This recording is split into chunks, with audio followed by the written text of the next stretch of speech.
Hello everybody, I hope you're doing well. Welcome back to my channel and thank you so much for clicking on this video. Before I get started, sorry if there's any background noise. Ryan is making beer, so I don't know what he's doing, but there may be some noise. Hopefully I can tone it down. If not, I hope it's not too distracting. So yeah, today's video I wanted to kind of do an update on how Ezra is. He's 16 months this month, so he's not quite a year and a half, but it's been such a mental year and he hasn't featured a lot on my channel that I thought, strike while the iron's hot. I've got my mojo back when it comes to filming. I'm just going to sit down and chat with you. Like I said, Ezra is currently 16 months. There's, I think it's 27 months difference between him and Eric. None of that is relevant. I just thought you might be interested. So he's 16 months old. He is currently he's in between 12 to 18 month and 18 to 24 month clothing. He's very tall, but he's quite lean as well. So he needs the length of the clothing, but then there's still a bit of room in the 12 to 18. He takes a size 5 shoe. I think he's been a size 5 since like the summer when we first got him shoes, because he started walking at 11 months. So what was that, back in June? And we could just about at some point around then go to shops. So we went to get his feet measured. We tried to do it at home. It was an absolute fail because we kept getting the sizing wrong, but I kept getting the sizing wrong. So he's got a nice little Clark's pair of shoes that he wears and he still fits into them. So at least we're getting our money's worth out of them. So he's in a size 5 shoe and he's currently in a size 4 nappy. This time is the worst for nappy changes for me. I remember it from Eric, just like the not wanting to keep still, the getting frustrated. I very much have to chase Ezra around the living room sometimes to try and get his nappy on him. He's still very fair. He's got blonde hair, which has got a gorgeous little curl to it, which I'm made up about because I feel like he gets the curliness from me because my hair's got a bit of a curl as well. We think his eyes are hazel. To be honest, I don't spend a lot of time looking in his eyes because he never keeps still, but kind of like that greeny, browny, tawny hazel colour. So just like me, and Ryan's got similar colouring of eyes. Eric's got very, very dark brown eyes, so, you know, they differ, which is nice because it's nice to, you know, have things that mark them out, you know, in terms of their individuality. They're going to grow up and look very different, I think, because Ezra's very fair, Eric's olive skin, kind of like blondie brown hair now that he's getting older, and very dark chocolate buttered eyes. I think he's got 11 teeth. I tried to count them the other day, but a lot of teeth. The teething has been absolutely relentless for him, the poor little thing. He hasn't handled it the best, but he has got his back molars, which they seem to have like come in an order that I didn't expect, because he's got the front ones. He's missing kind of the middle, and I don't know what they're called, so this is going to just be a fantastic explanation. He's got the front ones, not the middling ones, and then he's got the back molars. So, I mean, I can kind of understand why he's been struggling, because I don't think Eric got those until much later, but teeth are what they are, aren't they? At least those back ones are kind of out the way.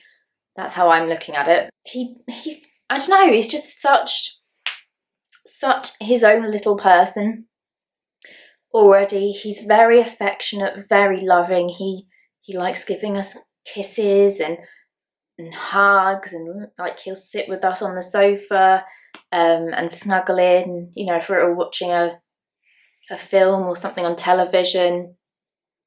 But coupled with that, he is also incredibly independent and very, very feisty when it comes to his independence. If there's something that he wants to do, he'll let you know. If there's something he wants to try and do, he will let you know. If there's something he wants to do but is struggling, Jesus, do you know about it?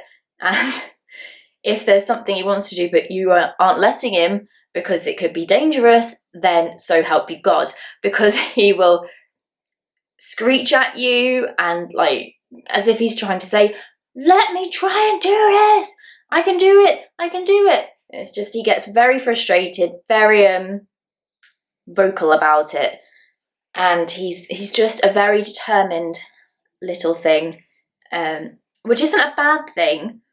It's just a little bit difficult to keep him happy sometimes, because you want him to be independent and you want him to be able to explore and do all these things, but of course we're not going to let him get into a position where he could hurt himself or you know, knock into Eric or something. So it's a balancing act, but he definitely keeps us on our toes.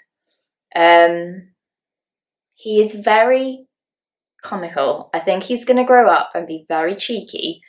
He seems to have inherited Ryan's flair for comedic timing and jokes and all these kinds of things, because he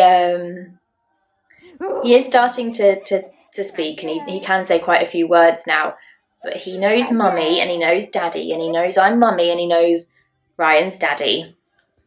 But if you try and pin him down, metaphorically, and get him to say daddy, so we'll be sitting together and, you know, so I'll say daddy, daddy, he will look straight at you, swear in the face, and will just say, mummy. And we know he knows the word daddy, and we know that he knows that Ryan is daddy, but he will just deliberately, for a reaction out of us, say daddy. And it just along similar lines, like with both boys, like we pretend that they've got cheesy feet and like we'll go to like sniff their feet and then have like really dramatic reactions, like pretending to be sick and to retch and things, as if their feet really smell. And Ezra finds it absolutely hysterical. He will just giggle and giggle and giggle, and it just makes him laugh so much.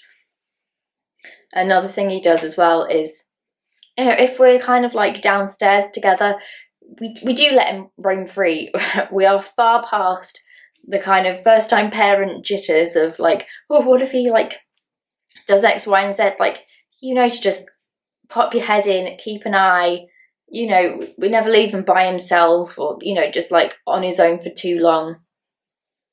But if we're in the kitchen and say one of us is emptying the dishwasher or sorting out the washing, and, you know, he'll have been in the kitchen with us, say, all of a sudden he'll be gone. Like, he'll very quickly disappear from the room. He's headed for the stairs because he loves to be chased, and his favourite thing to do is to wait until your back is turned for just the teeniest, tiniest moment in time. He'll dart away from you, head to the stairs, and then as soon as you appear and be like, oh, Ezra, he'll just look back at you with this massive, massive grin, laughing at you. And then, of course, because he wants to be independent, you take him off the stairs, and he gets very frustrated at you. So he's got such a cracking personality. Just this year has been an absolute ball ache in terms of the global pandemic that's going on. It has actually been amazing to have a decent amount of time with the boys to see them both grow and develop. And for Ezra, this is his first year, so we've kind of been pretty much there the same way I was with Eric, from, you know, babiness through to now him starting to enter the kind of toddler phase. So I mean, just to think about, you know, how he was as a baby and how, like, not small, he was like 8'9" when he was born. It just seems like the time has gone so fast, and I feel very lucky to to have been able to spend quite a decent amount of time with him, because it, you know, no two children are the same, and it's been a very different experience. Obviously, like watching Ezra grow from baby to toddler than it was from watching Eric grow from baby to toddler. In terms of feeding and things, Ezra's not particularly fussy. I can't think of anything that we've given him that he hasn't at least tried. He's not the biggest fan of baby food, and I think that's because we did a lot of home cooking with Ezra, like pureed vegetables. We like make soup and freeze any like food we're making for ourselves. We blend it up and freeze it. So he's been used to a lot of flavoursome food from a very young age, and I think, well, I've never tried baby food myself, but I assume that it's not as flavourful as the food that we eat, because we do use a lot of herbs and spices and things. He will let you know when he's full or when he doesn't want to eat something. There've been a few occasions, especially lately, where I've gone to give him his morning snack and he hasn't fancied it, so he's just handed it back to me or put it up on the counter. Ryan said that one day he was with Ezra in the kitchen having breakfast, and Ryan asked Ezra if he wanted more of something, and Ezra just said no. So he's very good at letting us know when he's full up or when he doesn't want to eat something. He is still having 2 to 3 bottles a day. It's generally when he's going to have a nap or a sleep, and it's never a consistent pattern, but he is not ready at all to drop them, because I think he never took a dummy. He was never interested. We did try just to see, but I think he gets a lot of comfort out of just like having the bottle and using the teat almost like a baby would if they did have a dummy. So I think some of it comes from that. I think a lot of it as well is it's kind of part of his routine. He has milk. He knows he's having milk when he's going to bed, so he's kind of using it as a security blanket and a comfort blanket to send him off to sleep. But sometimes you give him a bottle, he drains it. Sometimes you give him a bottle, he only has a little bit, and sometimes you have to give him 2 bottles. So we just go with the flow. I feel like we know what we're doing, having been through the baby stages and the kind of initial toddler stage with Eric. We've got a lot more of a laid back approach when it comes to, like, I'm not worrying so much about the fact that he hasn't dropped his bottles. I'm a bit apprehensive about if we're going to have to, how that's going to work, but I'm not going to force the issue. He's happy, we're happy, and that's all that matters. He drinks a lot of water. Him and Eric both like drink buckets and buckets of water every day. I think because he's got an older brother, he's very much into older toys. Like, he's not really bothered about lots of baby toys. He would much rather play with, we've got a leapfrog ice cream cart, and we've got a toy garage and a pirate ship and lots of little toy not little, like substantially toddler size figures that he likes to play with. He likes to look at books, he likes to try and eat books, which is brilliant. We've had a few book casualties, which makes me very sad indeed. He likes to follow Eric around. Sometimes him and Eric will play, but naturally, like, they're forming a really good bond as brothers, but naturally they just annoy each other sometimes and just need to spend time apart. But he loves playing chase and like peekaboo and things like that with Eric. It's the cutest thing to see. It really is. I know they're going to grow up and just like be best friends, and then, you know, be best friends 1 minute and then be annoying the hell out of each other and then be best friends again. So that's going to be really interesting and also really adorable to see. He's not really much of a television watcher, and I think like that's because there's just too much going on. Like Eric is an amazing big brother and will, you know, engage with Ezra as much as he wants to. We don't force Ezra on Eric. That's not fair. They're both their own people and they're different ages, so they're going to want to spend time separately.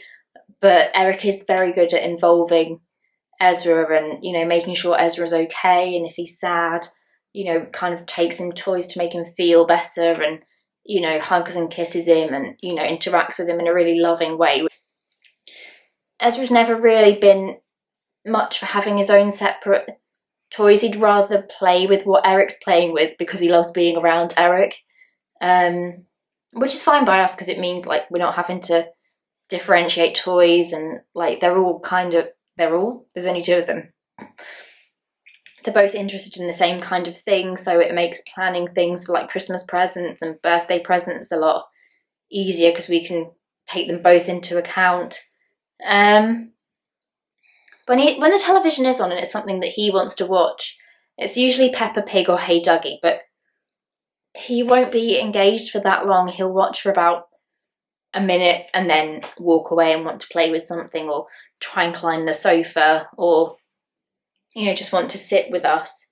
So that's good because quite a lot of the time it's Eric who has the say in what goes on the television if it's, you know, children's TV time. In terms of speech and language and things, Ezra is saying so much. I've actually made a little list on my phone, and this isn't everything he says, but it's everything that I can think of off the top of my head. So he can say out, down, up, mummy, dada or daddy, nose, eyes, higher, bye, wow, hug, go, ball, and cat. And it's I mean, that just blows my mind that he knows so many words, but it's also his understanding. So, for example, the word go, he knows if we're playing and I say ready, steady, he knows that you do ready, steady, go will be the word go, so he will be the one to say go. I think I mentioned it in my last video. He went over to old Saint Nick the other day, pointed at his eyes and said I. He knows where mine and Ryan's noses are. You know, he can look at a picture of a cat and know it's a cat. The other day we were in Eric's room because Ezra likes to play in Eric's room sometimes, and Ezra had climbed onto Eric's bed, and I was sitting next to him and I said, "Oh, I'll go to sleep." So Ezra put his head on the pillow, and then he said night night. So I mean, it's not just his language that's come on, it's his understanding and you know, just the way he communicates with us just seems to be growing at like light speed.